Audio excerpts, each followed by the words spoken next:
Alright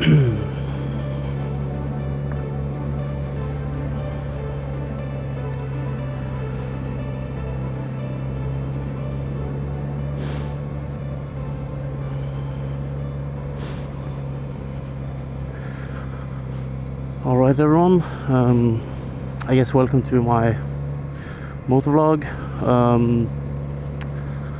This is basically like just a mic test because I'm testing out the lav mic, and I'm not sure if the footage is going to be, or the audio rather, is going to be usable because I haven't tested this out before. So it might end up just being a test run, but it might also be something usable. So I guess I could try to like just make the video about something that it's like easy to just talk freely about, and I guess what the topic I have the most to say about is probably this motorcycle that I'm riding right now, because I started on this motorcycle, which I guess is like controversial in its own right, considering that it's a 1000cc street fighter type bike. I know a lot of people recommend that you don't start on this sort of motorcycle, but I did. So I've been riding now for like a bit over 1 season. I bought it new in 2022,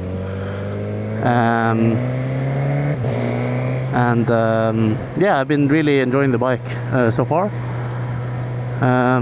Before I move on about what I'm going to talk about, the ride today, I'm going to ride out to a small fishing like village, I guess. It's so small I don't even think you can call it a village, but basically this where I live is right outside of the city Tromsø in northern Norway, and there's a very nice little fishing village like 40 minutes ride away from here, which I think might be interesting to see. There's some interesting roads to ride as well. And this village is on this island called Kvaløyvågen, which is the 5th largest island in Norway. So let's see if we can't get some interesting riding footage. And obviously this is like early in the season, so I haven't really ridden outside of the city limits yet, which I'll be excited to do as well.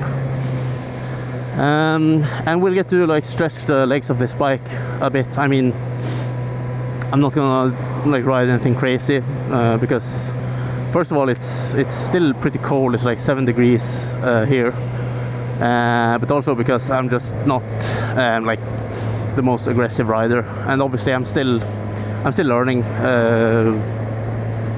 2 years really isn't that much, especially up here, because you can only ride like between May and September basically, and then the rest is obviously winter. So yeah, about this bike, I mean, to me, like when people review bikes, talking about the spec sheet is not very interesting in my opinion. So you know, you can go look that up on the internet. I'll hop off the bike and like show around it, but I'm sure you've seen the bike before. I think it's more interesting to talk about like what do I think this bike does well, what do I think it might not do as well, and who should buy this bike. So I guess the people that are going to be attracted to this bike are kind of two types of people. There are the older people, which might be interested in this bike because it has good comfort levels. It's a Suzuki, so it's reliable, and it's got a inline 4 engine, which isn't like too crazy, right? At least that's what people will tell you. And I guess it's true that this engine isn't too crazy, but it's a 152 horsepower, so it's certainly got enough power for the streets, obviously. The other type of rider that might be looking at this bike is the same rider that would look at the Yamaha MT-09 or MT-10 or the Triumph Speed triples. And I suppose I will make some arguments for and against this bike for those riders. I myself, I'm the kind of rider that I would, if I didn't buy this bike, I would be much closer to buy like a MT-10 than I would a touring machine, just because most of my riding is city riding.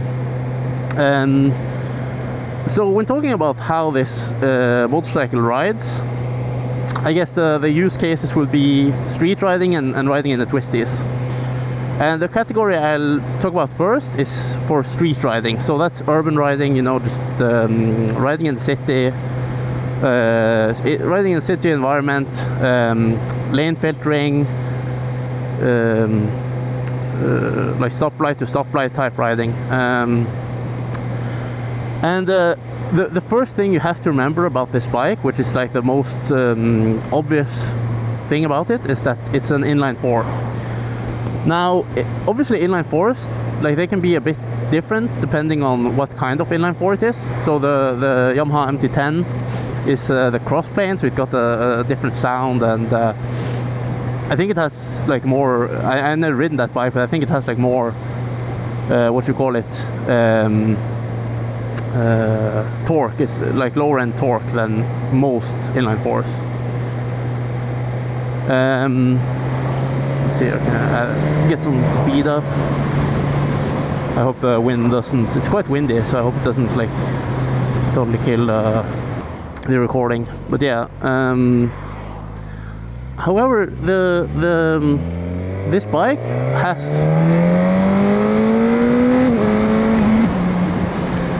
has like quite a lot of mid-range torque as well. Like it's quite torquey actually. However, the issue in terms of like street riding with this bike is that it's extremely smooth at like below 5,000 RPMs, and since it's a Euro 5 bike, it barely makes any sound. Like there's it's so like calm and mellow, which is, I mean, it might find like some riders might find it like a bit boring in that aspect, because you kind of just have to stay in first and second gear. Like there's really not too much pointing in going up the gears, unless you just want to like ride really like cruiser style calmly, you know. And I think this bike is best when ridden like harder, because it does ride quite sporty. Like it's obviously heavier than the KTM Duke and those types of bikes, but it's like quite sporty. Like it's got good cornering abilities. It's got a good frame. I mean, obviously, as most of you will know, this bike is both the swing arm and the engine is derived from the K5 GSX-R Gixxer. So you know, it's much more capable to be ridden aggressively than you will end up how you will end up using it in an urban environment. And since it's not like, let's compare it to like an MT-07 or even the GSX-S, which is obviously parallel twin engines.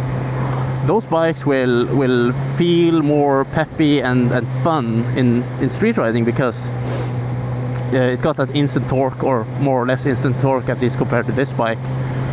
While this bike is, you do have to like wring its neck, just like a sport bike, regular inline four sport bike.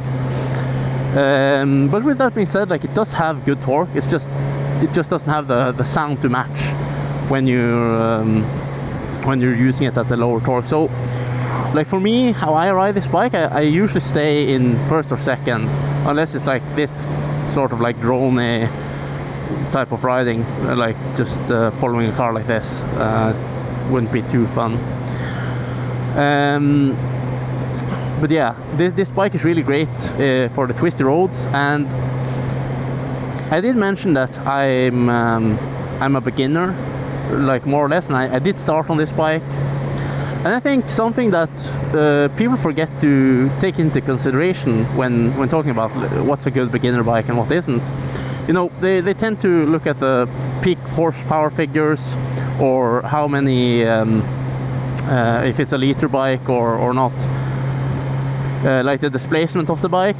But I think the engine characteristics also like plays a pretty big part, because learning to ride on a bike like this, I think, is a lot easier than people might think.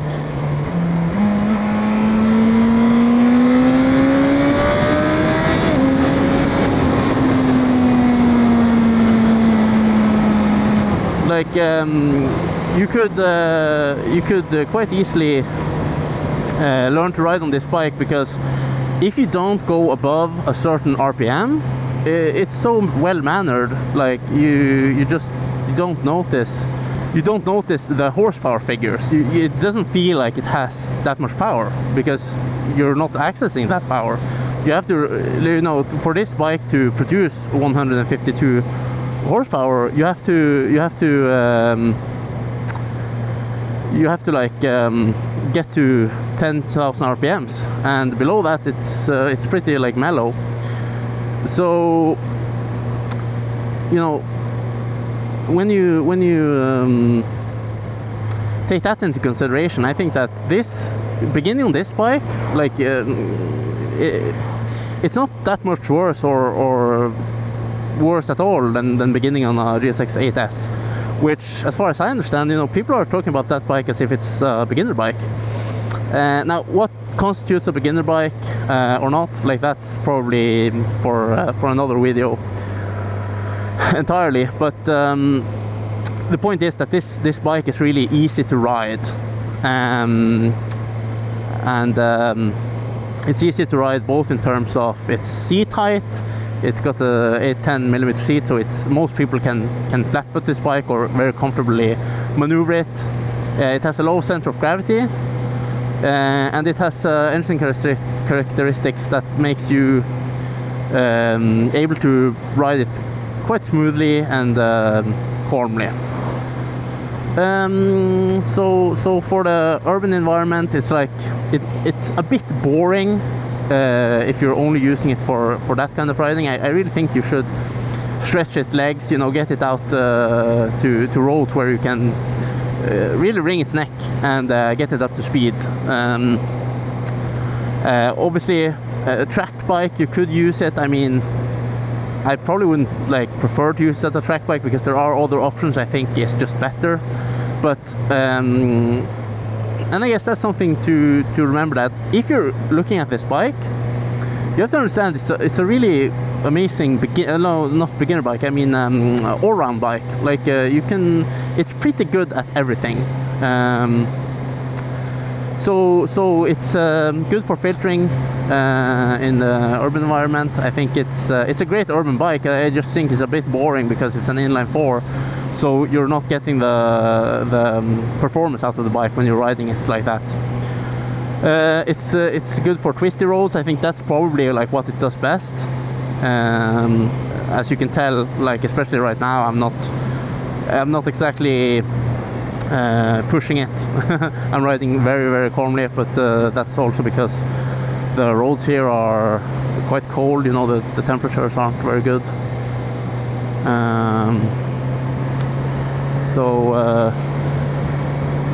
But also because I'm not that sort of rider. I mean, I know there are people that would ride this very fast and get even more out of the bike than I am doing.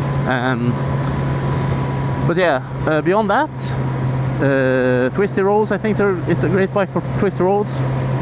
And I also think that in terms of touring, now obviously it doesn't, like, you can't pack a bunch of things on this, so like really long touring obviously wouldn't be ideal. But for, like, I rode it like 700 kilometers one way, and then the day after that I rode it back the same way, and I really enjoyed touring on this bike because it's very comfortable. It's comfortable for multiple reasons. First of all, the seat has quite good padding, and the riding position is it's not upright per se. It's like a bit leaned forward, but it's very comfortable for your back. And obviously the bars are quite wide as well, so all in all you're quite comfortable. Now, it doesn't have cruise control. I don't think that particularly fits how you would ride this bike, but obviously if you're going touring with it, that would be nice. But again, I think it depends on what kind of roads you're touring. Like if you're doing highway, I wouldn't tour on this bike, simply because it's just too much wind, and there's no cruise control, and there's no like packing ability. So that kind of touring, no. But if you're touring more like twisty roads, and the road, like, it's not that far, I think you can easily tour on this because it's so comfortable to ride for long distances. And obviously that brings me to another point, which is how reliable this bike is. Obviously Suzuki has a reputation for being really reliable bikes, and my experience have been that it has been very reliable. It has 8,450 kilometers now on the, is it tachometer it's called, I think. But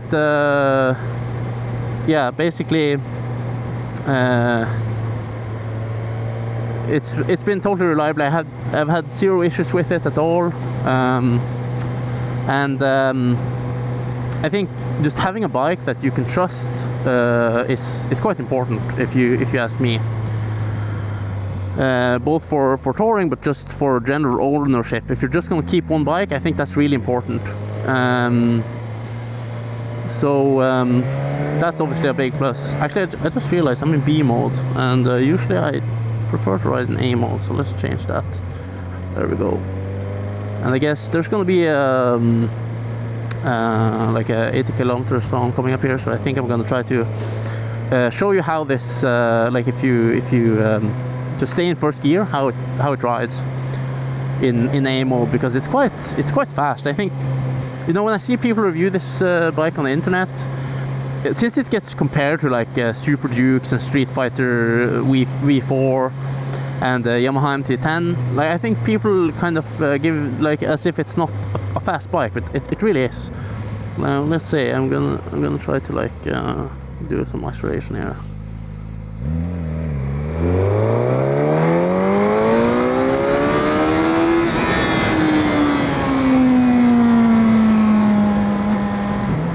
So that wasn't even like a full, like, wide open throttle, because I basically don't have the balls to give it wide open throttle, but it's pretty fast.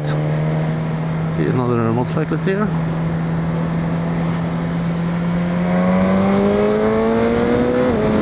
But yeah, it's plenty fast. It really does pull, and I have to add, I'm a really heavy driver. So if you're like a lightweight guy or a normal weight guy, it's gonna pull even harder.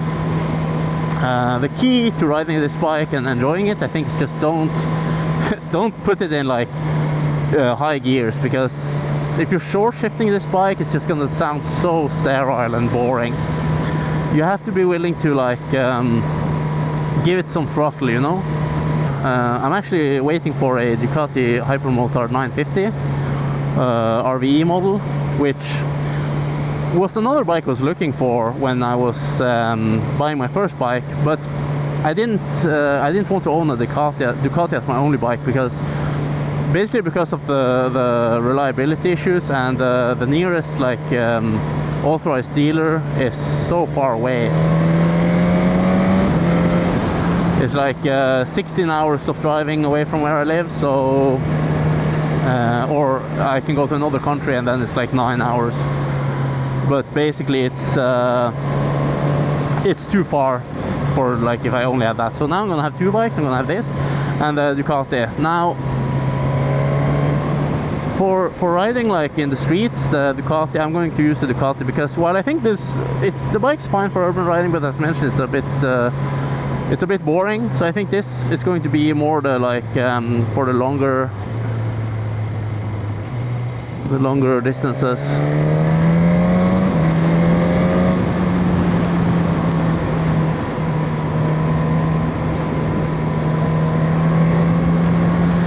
Really interested to hear how the audio is going to be because it sounds quite windy. Like my helmet is one of the like cheaper LS, I think it's called like LS2 Storm or something like that. It's quite windy, so I'm not sure how it's going to turn out, but yeah. Anyways, now we're really away from the city. It's still quite a lot of snow here. That's a reindeer. Which is always, when you're riding up here in the north, reindeer is like a constant threat you have to be very careful about. So I do have to pay attention here, can't just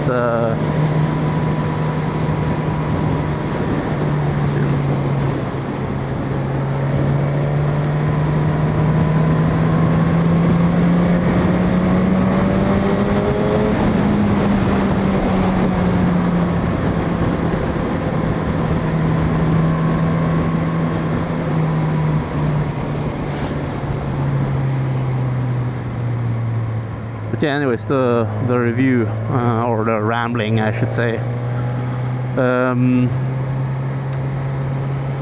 Other things that I like about this motorcycle, the comfort, as I said, the engine. Like, you know, I haven't ridden a lot of other similarly powered inline fours, but the mid-range torque and just the overall torquiness of the bike makes it very easy to ride, also because it doesn't really matter which gear you're in, it's always going to be smooth and pull. You know, you can put it in 6th gear and just roll on the throttle, it's no issues.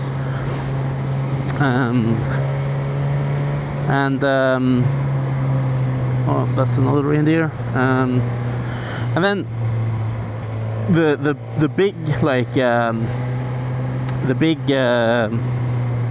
reason you would buy this bike, which if it wasn't already obvious, is that it's so cheap compared to its competitors. So I think it's like pretty similar price to, or like it's a bit more, but not that much more pricey than a Yamaha MT-09. Obviously that just came out with a new version, which is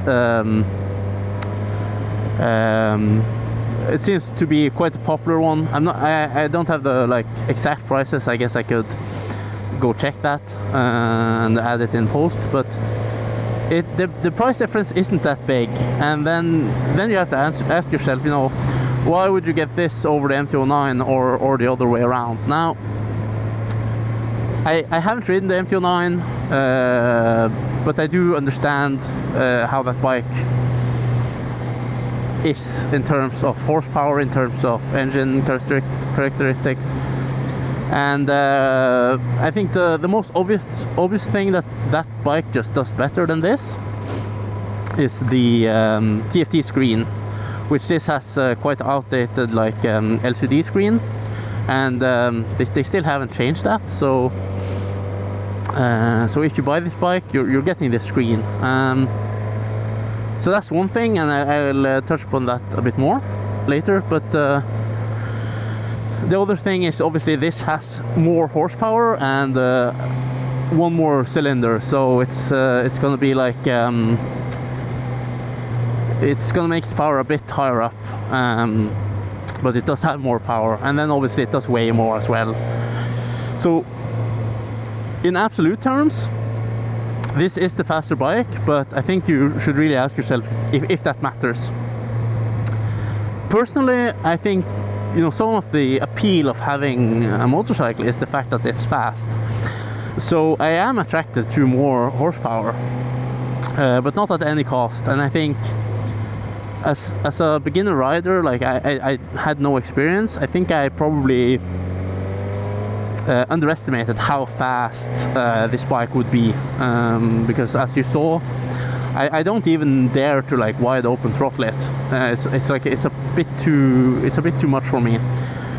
So an MT-09 is probably also going to be, you know, plenty fast enough, especially as a beginner, but for most riders that are, you know, riding more or less legally, it's going to be fast enough.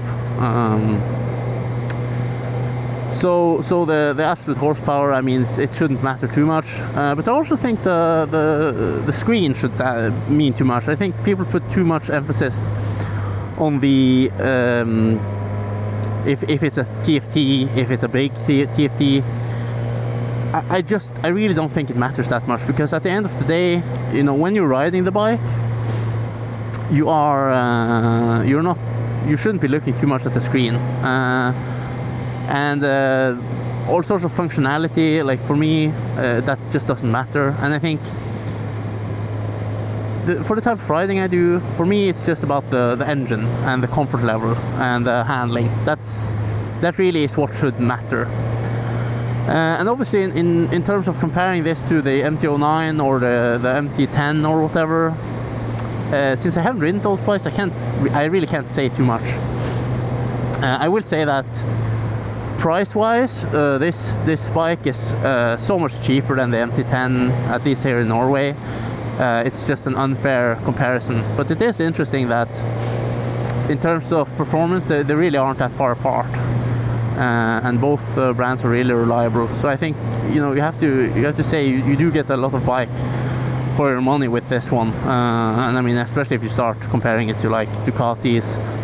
Like I paid more for the Ducati than I did this, and this is obviously just a more reliable and a faster bike overall. Obviously the Ducati has, the Hypermotor 950 has a lot of other things going for it. It has higher tech. I think it's more like it's a unique bike, but in like pure objective terms, which yeah, I guess Suzuki wins. Obviously I don't think objective terms, I think people overemphasize like objective measurements, so like horsepower, peak torque, weight, I think, or like displacement. I think that stuff shouldn't matter too much when you're talking about motorcycles, because at the end of the day, you know, a motorcycle isn't exactly rational. We ride because it's fun. At least we're buying these bikes because it's fun, and to have fun and enjoy ourselves. And so that's why I think engine characteristics and what sort of bike you need and enjoy, you know, trying to find that middle ground between what you need the bike to be and what you want the bike to be. So for instance, the type of bike I want, you know, that's basically the Hypermotor, but it's too impractical in terms of comfort, in terms of, yeah, the dealership being far away and stuff. So I couldn't buy that as my first bike. I think this, you know, if I was buying a first bike again, I would buy this bike again, simply because it's hard for me to find a motorcycle that kind of blends or like strikes that middle ground between wants and needs as well as this bike does. But obviously that's going to totally rely on or be depending on the sort of rider you are and what taste you have in bikes. You know, a Harley rider would not enjoy this bike. I think it's for the younger generation, or more or less, I guess, younger meaning like under 40 maybe, I'm not sure. I think like 20-year-olds in Europe, 20-year-olds they aren't allowed to get the license for this bike. In the States, I'm not sure how it is, but either way, you know, these kind of motorcycles are quite pricey, but yeah, the younger generation basically will enjoy this bike. So back to the MT-09 comparison, I also think this bike is a bit more stable because of the weight. So if you're going for like longer rides, I think that's a big plus. And it's I think it's a bit more comfortable. It has more padding in the seat and stuff like that, so that's also a plus. Okay, so now we are arriving to this, yeah, I call it a village. I'm pretty sure you can't call this a village. It's just like a assortment of houses, and I guess they rent this stuff out. And then actually they do have a shop here, which is surprising, I guess, that it can run, where they sell you know, food and stuff. But yeah, I'm going to ride down to the docks here. Not sure if the docks are the correct word, like where the boats are, the bay. And I'm going to take a look at the bike for a second. Let's see here.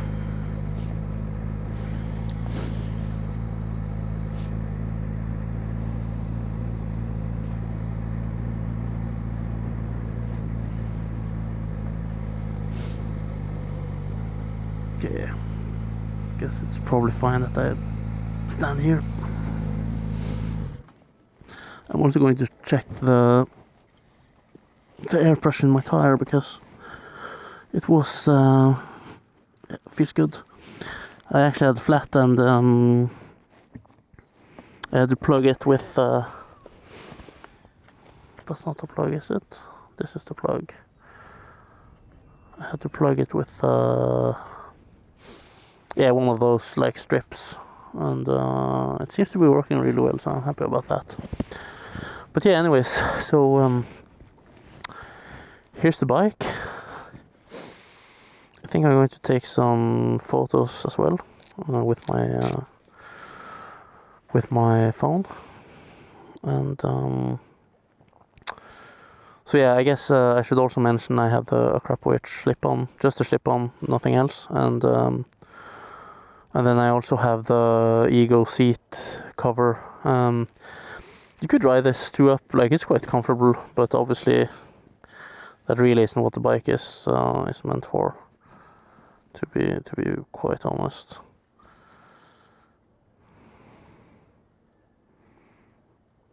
My photographing skills are near zero. I'm literally just pointing and shooting this, and hopefully it will turn out okay.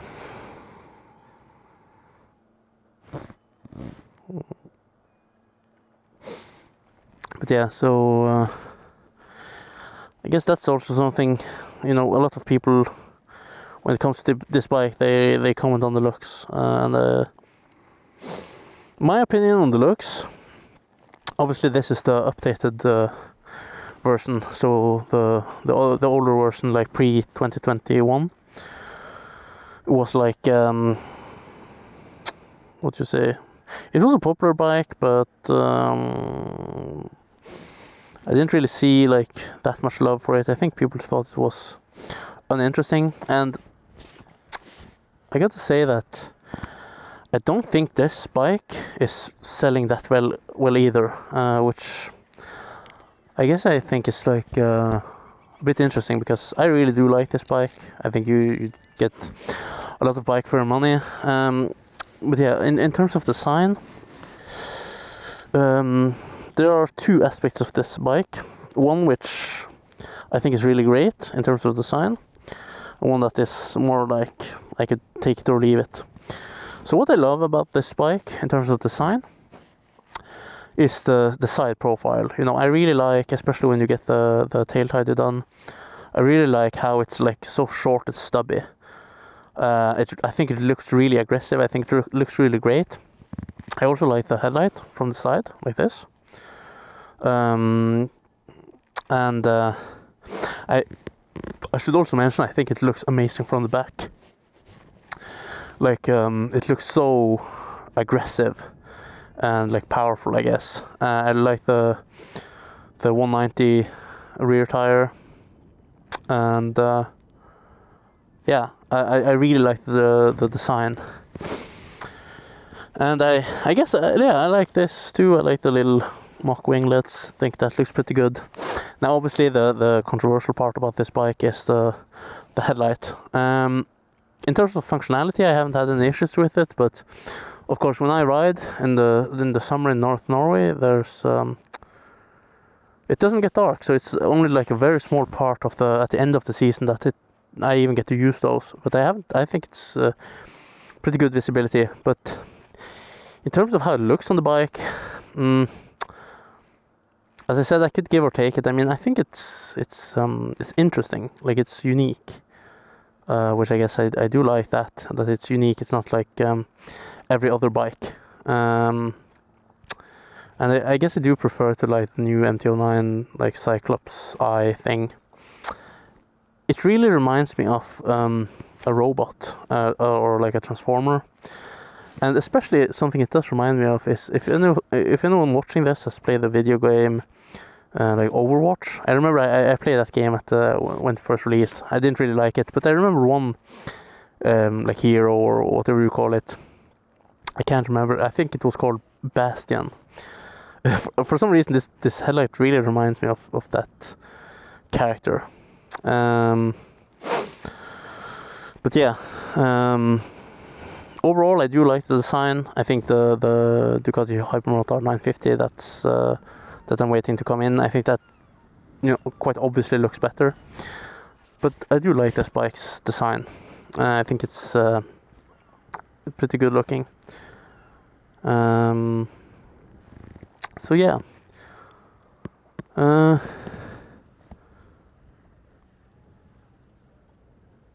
Other than that, yeah, as I said, I don't want to read spec sheets because it's really not interesting. So you know, you can look that up. As you can see, the seat height is quite low.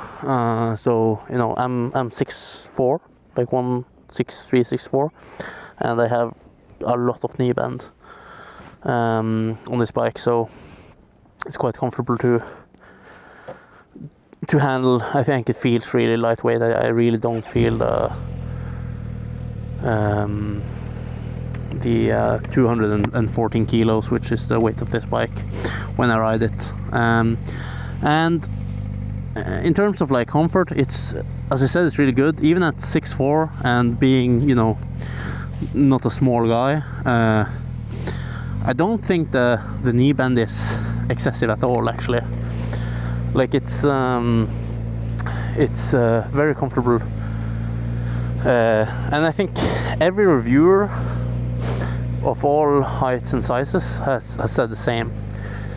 So I think you can quite safely, you know, in this day and age, you do have to blind buy bikes quite a lot, and I think in terms of comfort, yeah, you can blind buy this bike, no issue at all. But yeah, so I guess this is going to be quite a long video. I'm going to edit it down as much as I can, because yeah, 4K processing, like my computer really isn't made for that stuff. But these roads, you know, they're pretty fun. So I am noticing, like, as you said, this is my first vlog, so I'm kind of rambling, and I haven't really experienced riding while talking, but I did notice that it was hard to like push. I won't push, but like ride even a bit fast while I was talking. Like it was the talking took my mental focus. So I thought maybe now that I'm riding back, I could try to like, yeah, basically talk less and focus a bit more on the riding, and then I'll just edit it down to like the interesting part, I guess. At least when I come to the faster segments of this ride. It's a shame about the weather today. I was hoping it would be a bit better. I have exams coming up, so I can't be vlogging too much. But it's still early in the season. I'm waiting for the good temperatures to come in, so I can feel a bit more confident on the tires as well. It's as I said, like 7 degrees, really not that much. So there's a lot of cabins up here, which is nice. Quite a short ride from the city, so not a bad place for cabins. But yeah, I guess I was going to like make another video for this, but I guess I have quite a lot of time on this ride. So before I hit the fast parts, I do want to touch upon, like, you know, when people talk about beginner bikes, what's a good beginner bike, and they'll say stuff like, you know, the Kawasaki, what's that, Ninja 400, or MT-03. Some people might say the MT-07, the GSX-S, but I know a lot of people like Cycle Cruiser, a YouTuber I watch. He will say, like, you know, you shouldn't start on an MT-07 because it's too fast. Now, I do agree that, you know, how fast a bike is. Oh, that's a bump. Wow. I guess I should also mention the suspension travel on this. It's not made for these kind of roads, so I'm looking forward to the Hyper Motard for all of these bumps. But yeah, anyways, like the horsepower, like, I do think that does matter, but I think it matters a lot less than people say. Because as I mentioned, like if it's an inline 4, if it's a twin, if it's like where it makes its power, like that does matter a lot. Because horsepower numbers and torque numbers, that's peak, you know. So the curve, the torque curve should matter a lot. But not only that, you know, the ergonomics of the bike should also matter a lot. I think that riding, you know, a bike like this, a Street Fighter type bike, or a regular naked bike, is significantly easier than even riding a heavy cruiser or a super sport bike, because these bikes are easy to handle. I also think how the rider, you know, fits on the bike also matters a lot. So for instance, me being a big guy, I can barely fit on a Kawasaki 650 C650, which was the bike I rode when I took my license. You know, I could barely fit on it. I could barely get my legs on the pegs without like yeah, like basically falling off the bike. So I think, you know, what's more dangerous, riding a bike which you are fully comfortable on but which is quite fast, or riding a bike that is slow but you're not comfortable on the bike, like you don't fit the bike. I think that's something to consider. And then another thing to remember when we're talking about the bike is oh, what was I gonna say? This is the good thing about making a video, is you can just edit the parts where you forget what you're gonna say.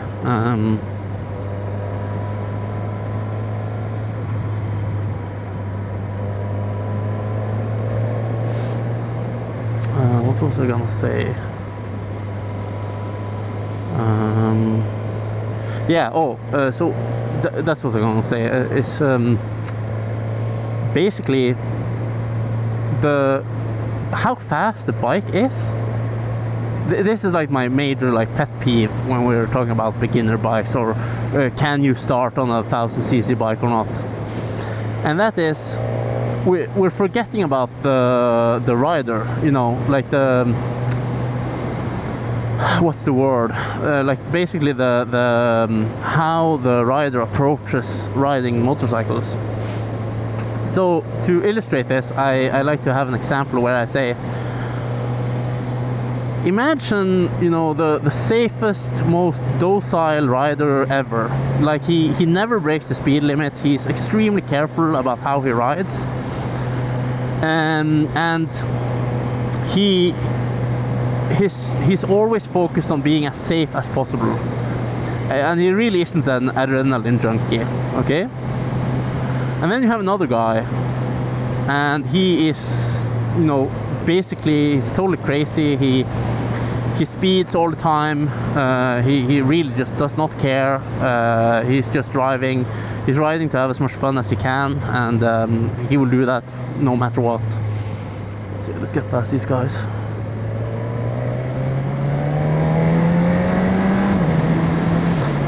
But yeah, so he's like the other guy's like totally crazy, adrenaline junkie, just speeding all the time.